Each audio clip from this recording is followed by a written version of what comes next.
Bonsoir et bienvenue sur ma chaîne dédiée à la philosophie, plus précisément à la philosophie arabe.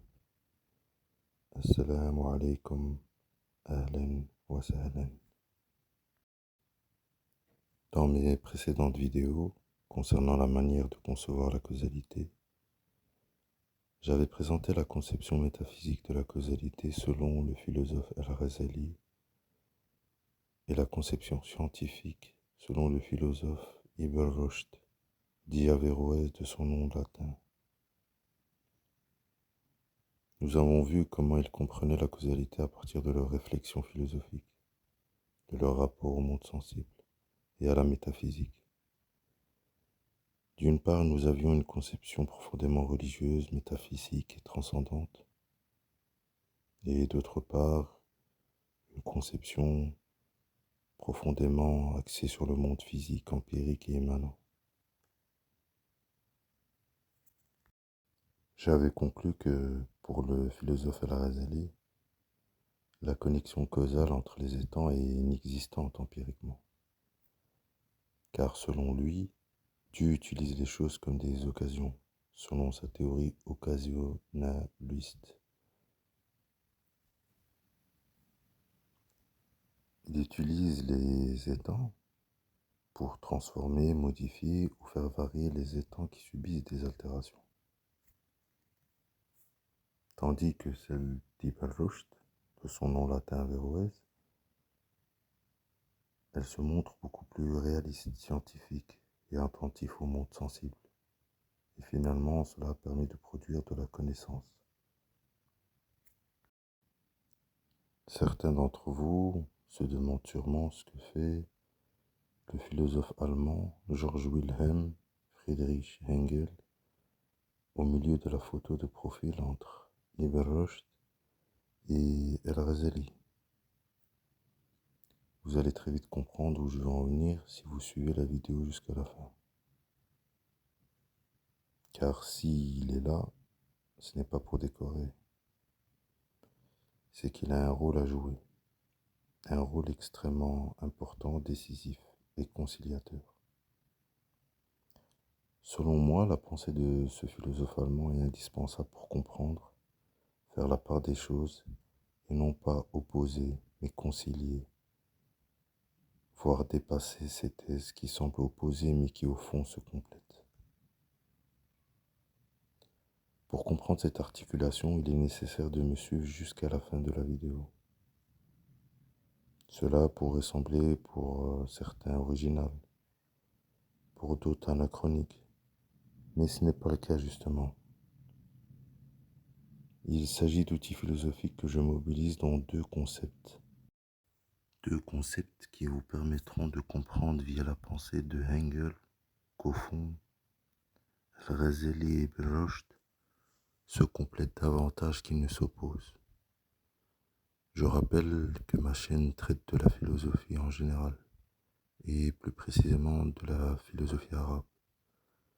Et sur le plan historique, elles sont étroitement liées et s'enrichissent mutuellement, que ce soit la philosophie grecque, helléniste, arabe, moderne, contemporaine.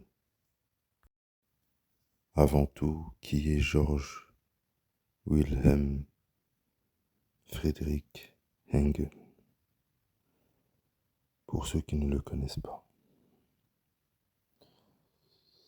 Hegel est né le 27 août 1770 à Stuttgart. Il est décédé en 1831 à Berlin. Il est l'un des philosophes les plus importants de l'idéalisme allemand.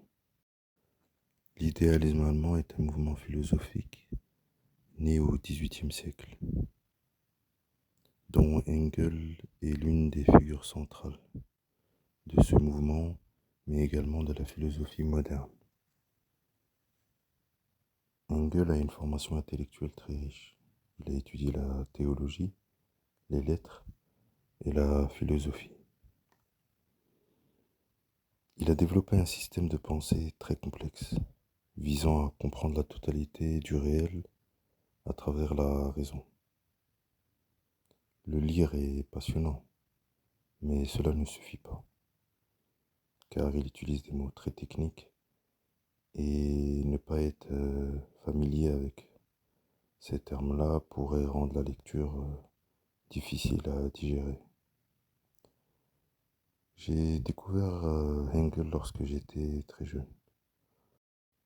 C'était lorsque je débutais mes études en sciences sociales et où je lisais abondamment la littérature marxiste et ses origines. C'est ainsi que j'ai découvert ce philosophe qui m'a appris à penser la contradiction autrement, l'histoire autrement et le réel autrement. La pensée de Hegel est complexe, immense et abondante. Je me contenterai donc ici de traiter seulement deux concepts de sa pensée, deux concepts qui seront utilisés comme des outils afin de montrer que la synthèse entre deux conceptions philosophiques par rapport à la causalité est possible. Selon Hegel, la réalité que nous partageons n'est pas un ensemble de faits contingents ou isolés, comme certains empiristes ou réductionnistes la considéraient. Pour Hegel, la réalité est un processus dynamique dans lequel les contradictions sont des moments nécessaires du développement du réel. Hegel pensait que les contradictions étaient indispensables pour le développement de la réalité.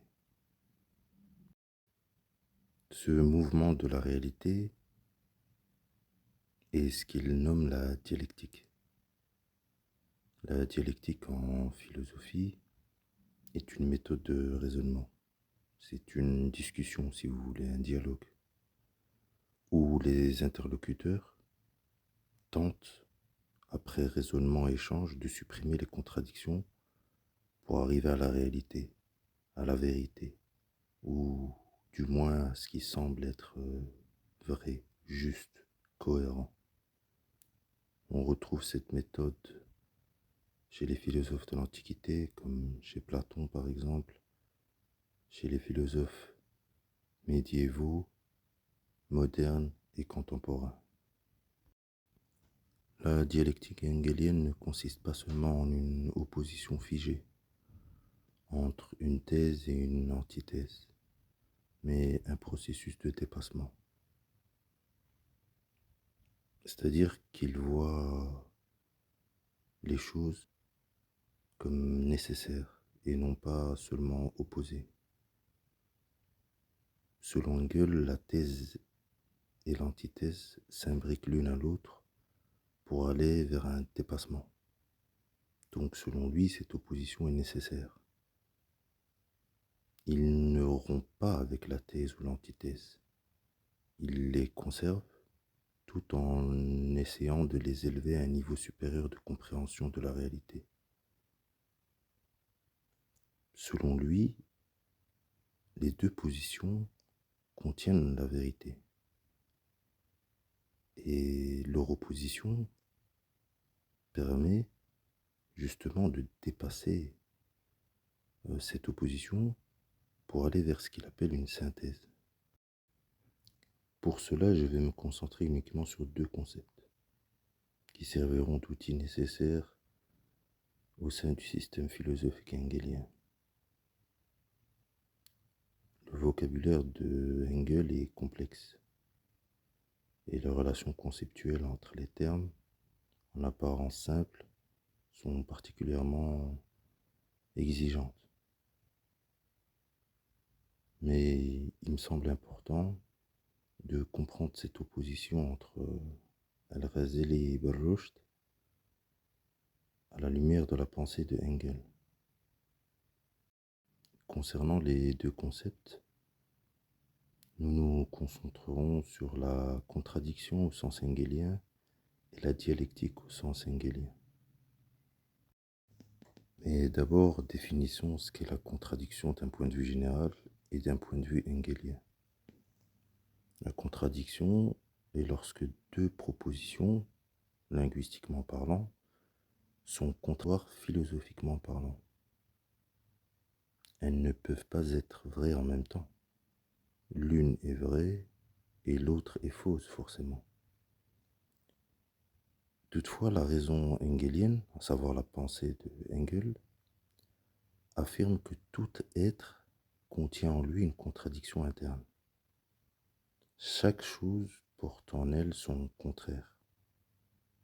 Chaque chose porte en elle une différence, une opposition, une négativité interne, une contradiction immanente au sujet ou à la chose en soi. Ce qui meut le monde, selon Hegel, c'est précisément la contradiction. Vous l'aurez compris, pour lui, la contradiction est une nécessité. Il ne la voit pas comme quelque chose de négatif ou quelque chose qui pourrait poser problème. Non, au contraire. Pour lui, la contradiction est nécessaire. C'est ce qui permet le développement. C'est-à-dire que par notre entendement, grâce aux facultés mentales humaines, nous arrivons à percevoir les opposés, les contradictions, et cela est nécessaire justement pour les dépasser. Selon lui, l'esprit accueille et assume en lui-même la contradiction. Il la cultive en son cœur. Car selon lui, elle constitue le moteur.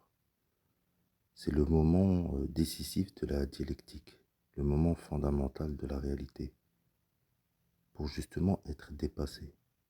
Donc vous l'aurez compris, la contradiction est une étape nécessaire vers le dépassement. La conception de la dialectique hegelienne est que dans un premier temps, toute chose est identique à elle-même. A est égal à A. A est A. Puis survient le moment décisif de la dialectique où A devient sa négation. A rencontre non A, donc A est aussi non A. C'est-à-dire que cette contradiction est nécessaire. Elle est indispensable pour le développement de la réalité. Donc selon Hegel, la dialectique est ainsi un mouvement d'autosuppression et de passage vers l'opposé. A est identique à A et A est aussi non A.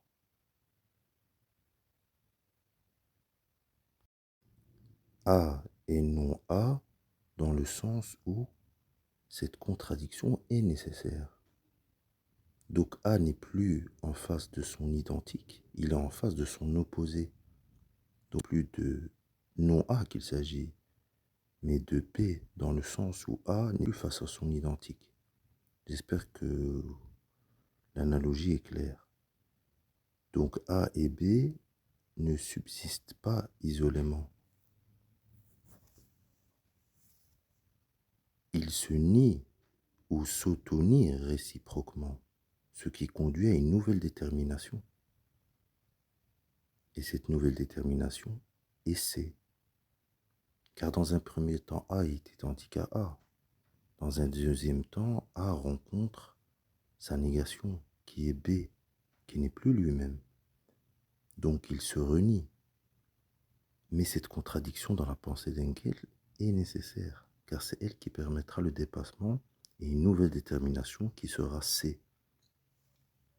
Donc A est la thèse, B est l'antithèse et C est la synthèse. Ce processus implique un progrès selon Hegel, un dépassement, car il s'agit de l'autosuppression des déterminations finies et de leur passage dans leur opposé, par négation, opposition et contradiction. Je m'explique. Nous avions une thèse au départ. Cette thèse avait une position. Cette thèse était identique à elle-même. Mais, comme c'est une thèse, elle rencontre une antithèse, quelque chose qui vient la contredire, s'opposer. Et dans la pensée d'Hegel, ce n'est pas quelque chose de négatif, ce n'est pas un problème. Pour lui, c'est une réalité indispensable pour justement aller vers une synthèse, un dépassement, une nouvelle détermination. Ce mouvement, ce processus, cette méthode dialectique, selon Engel, exprime la raison elle-même. La raison en tant que pouvoir suprême d'identification des opposés. Et les opposés, comme j'ai expliqué, permettent une nouvelle détermination. Une nouvelle détermination se forme en se nourrissant de l'autonégation dialectique des opposés. Des opposés désormais identifiés l'un à l'autre. A se nie en B et B se nie en A pour s'élever vers une nouvelle synthèse qui est C. C'est-à-dire que par la raison, nos facultés mentales, par notre esprit, on distingue les différences. On distingue les thèses, les antithèses, les oppositions, les contradictions. Mais pour les dépasser, justement, c'est nécessaire la contradiction. Il faut la voir comme une étape nécessaire pour justement aller vers la synthèse. Et selon Engel, tout ce qui nous entoure peut être considéré comme un exemple de ce mouvement dialectique. Donc, vous l'aurez compris, la dialectique hegelienne est une dialectique où la contradiction est nécessaire et la réalité ne devient intelligible que par leur dépassement. Maintenant, nous allons voir comment articuler, utiliser la méthode hegelienne pour pouvoir mieux comprendre la position, d'une part, d'El-Ghazali et d'autre part, d'Ibn Rushd concernant la causalité. À savoir Ghazali et Averroès à la lumière de la dialectique hegelienne. C'est le cœur même de cette vidéo. Le débat sur la causalité entre El-Ghazali et Averroès apparaît souvent comme deux positions irréconciliables. Nous avons un El-Ghazali niant la nécessité du lien entre cause et effet, affirmant que seul Dieu comme entité métaphysique est la cause véritable de tous les événements, sans lien encore une fois entre eux, les choses du monde n'étant que des occasions à travers lesquelles la volonté divine se manifeste de manière non visible.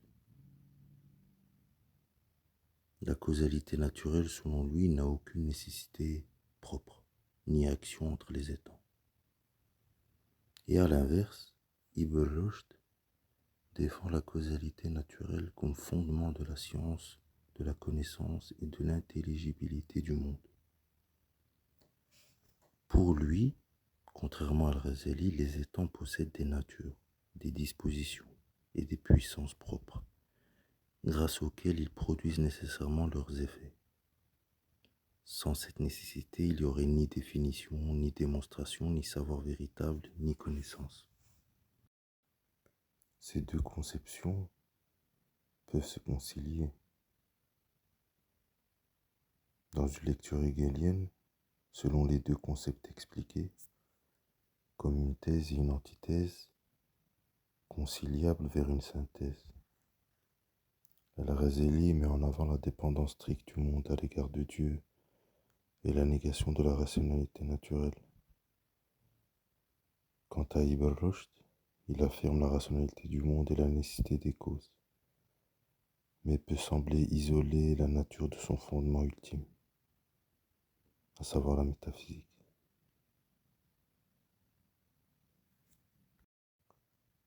La dialectique hegelienne permet de dépasser justement cette opposition, sans en supprimer les termes.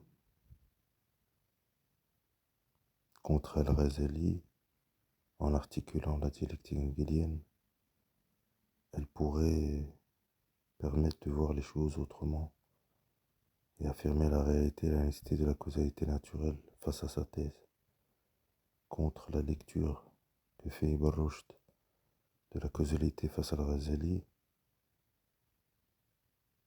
La dialectique hegelienne refuse de concevoir cette causalité comme un mécanisme autonome, séparés de la métaphysique. Et ainsi, on pourrait les réconcilier.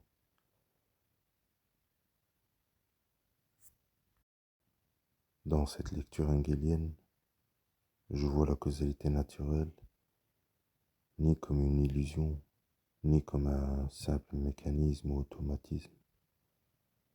Elle est tout simplement un moment rationnel du devenir, du réel. Les lois de la nature ne s'opposent pas à Dieu, elles en sont l'expression. Dieu ne supprime pas la causalité, il se réalise à travers elle.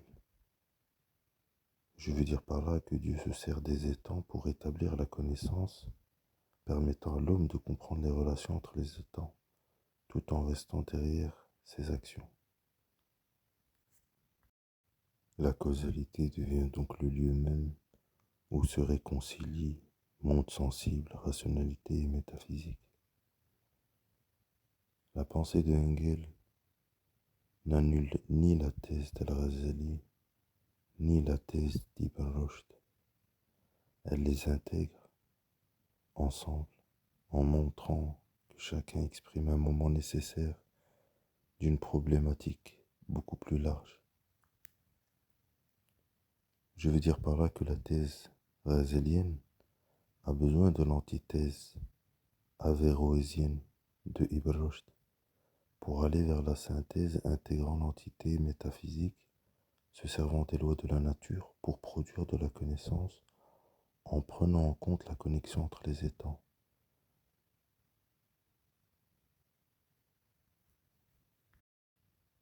Je veux dire par là que la connexion que fait Averroès entre les étangs et la connexion que fait Al-Ghazali entre Dieu et les étangs peuvent se réconcilier en prenant en compte la conception scientifique et métaphysique, à savoir que Dieu agit comme entité métaphysique et que les étangs sont connectés, ce qui permet de la connaissance, comme disait et soutenait Ibn Rushd, et ce qui permet de maintenir la dimension métaphysique selon Ghazali.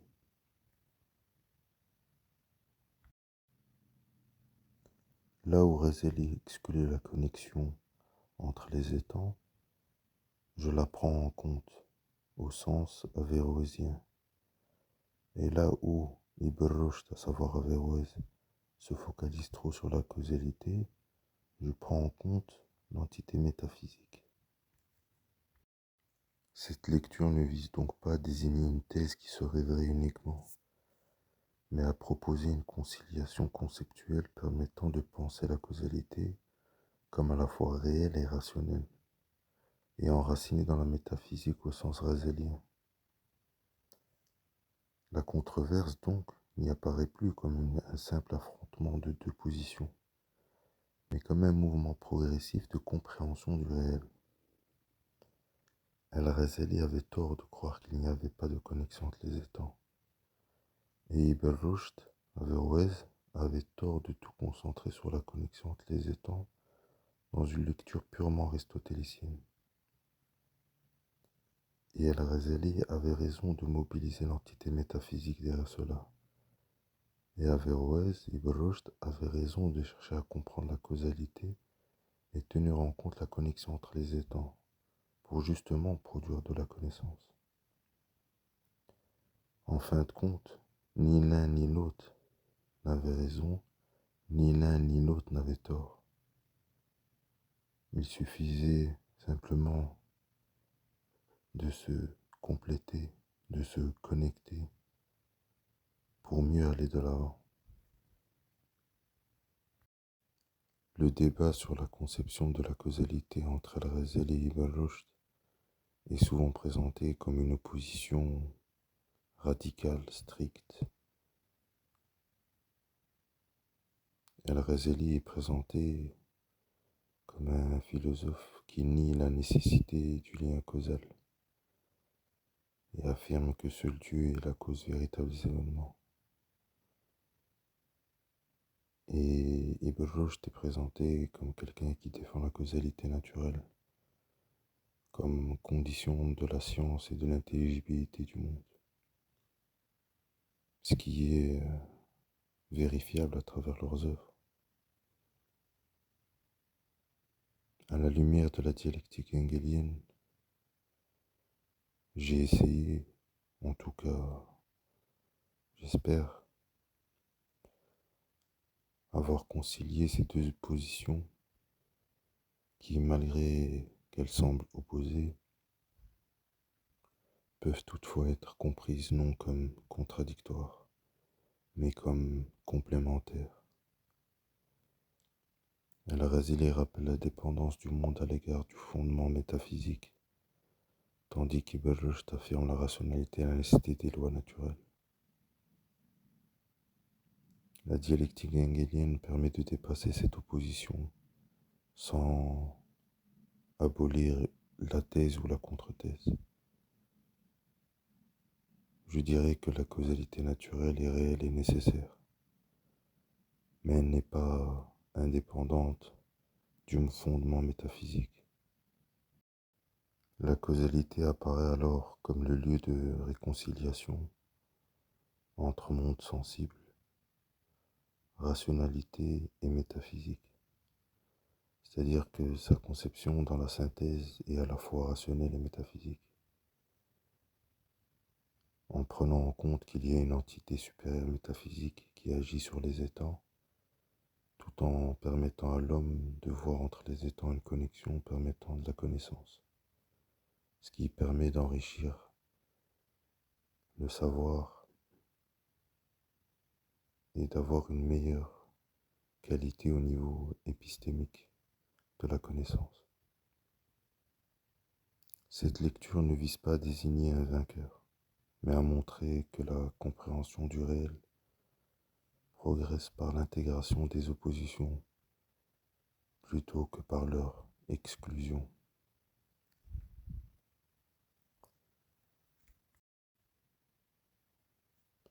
Merci de m'avoir écouté, que la paix soit sur vous, que Dieu vous préserve tous et toutes. Remercions Dieu pour le don de la pensée. شكرا لكم على استماعكم. السلام عليكم ورحمة الله وبركاته. حفظكم الله جميعا. نحمد الله على نعمات الفكر.